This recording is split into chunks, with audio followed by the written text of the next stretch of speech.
Well, in the world of Android news, it doesn't get bigger than this week, the week of Mobile World Congress, where many of 2016's major flagships are about to drop.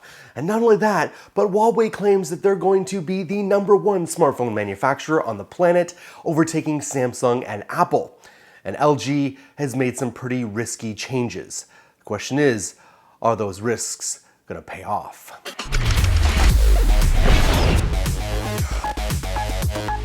Now, for those of you who claim to be hardcore geeks, tell me, who is the top #3 smartphone seller on the planet? LG, HTC, Sony? No. Huawei. Huawei, who wasn't known by anyone just a few years ago, is now #3, and they are aggressively looking to become #1. Yesterday, Richard Yu, the head of device businesses, said that he believes Huawei could be #1 in just 5 years. We are quite late to the US market, Yu confessed. And it's true. To date, the company has only played a small role on US soil, moving a paltry number of phones through online sales. If they really want to take the US, they'll have to secure partnerships with the country's major carriers, an endeavor they hope to make progress in over the course of 2016. While some may scoff at Huawei's intention to become the leading name in the smartphone industry, a little context may make the naysayers a little more hesitant.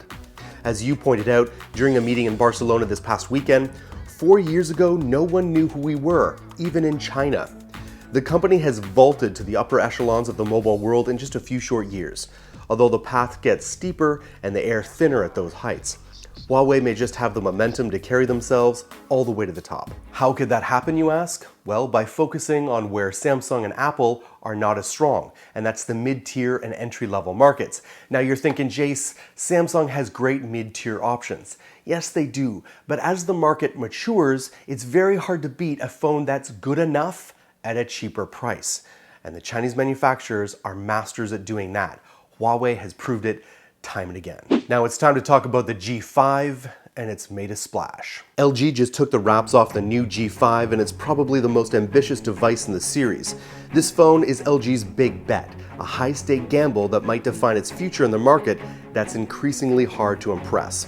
With a metallic unibody and innovative modular design, the G5 also comes with some rather shocking changes on the software side. We spent an extensive time with the G5 ahead of its unveiling today, and this is our attempt to answer the question: will LG's big gamble pay off? The LG G5 looks much better in real life, and not even our high-quality hands-on images really do it justice. The rumors we had were generally accurate. The LG G5 features an aluminum unibody with a side-mounted volume rocker and a power button built into the fingerprint sensor on the back. LG said goodbye to its trademark rear-mounted volume rocker, probably to avoid making the design on the back look too busy. The edges of the G5 are rounded, which goes nicely with the subtle curvature of the bottom cap and the top of the screen. LG calls this design 3D arc. Unfortunately, there's a seam between the back and the frame, which you can feel when holding the device. Now, I really encourage you guys to look at Josh's article where he goes into more detail about the LG G5 and answers this question: is the risk worth it? My take, I just want to give you the odds. The odds that an innovation like this, however neat and cool, would have a major impact on their bottom line so late in the maturation of the smartphone, the odds aren't good. It's not likely. But I applaud LG. I mean, it's awesome, it's cool, I'm glad they tried it. But I don't think it's gonna move the needle a lot. LG needs to have a new category, new device to be a leader in. I know I sound like a broken record. What do you think? Let me know in the comments below, I'll be reading them. Now last up, let's talk about Lenovo's new affordable tablets. This weekend at Mobile World Congress, Lenovo unveiled its new Tab 3 series of Android tablets. There are 3 models in cascading sizes of 7, 8, and 10 inches. While the 2 smaller tablets are designed around family use and even include some family-specific features, the 10-inch model is targeted at the higher-end business segment. The Tab 3.7 and Tab 3.8 variants are both reasonably priced and feature very similar specifications. The 2 are powered by a 1 GHz MediaTek quad-core processor, 1 GB of RAM, 5 megapixel rear and 2 megapixel front-facing camera combinations, and Android 6.0 Marshmallow is installed by default. The Tab 3.7 comes with a 7-inch 1024 by 600 resolution display, while the Tab 3.8 is an 8-inch tablet with a 1280 by 800 pixel resolution.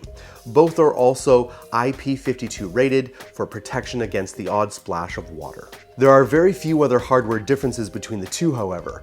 The Tab 3.8 comes with 16 gigabytes of internal memory and a larger 4,290 mAh battery than the 7-incher's 3,450 mAh battery cell and 8 gigabytes or 16 gigabyte storage options. While the Tab 3.7 and 8 may be very much lower tier tablets, the Tab 3.10 is a more typical mid-range affair. The 10-inch display boosts the pixels up to a full 1080p resolution, which is accompanied by Gorilla Glass 3 protection. The quad-core CPU also sees its clock speeds boosted slightly up to 1.3 GHz, and there are 2 GB of RAM or 32 GB of storage, or an option for 3 GB of RAM and 64 GB of storage, for those who want the extra space.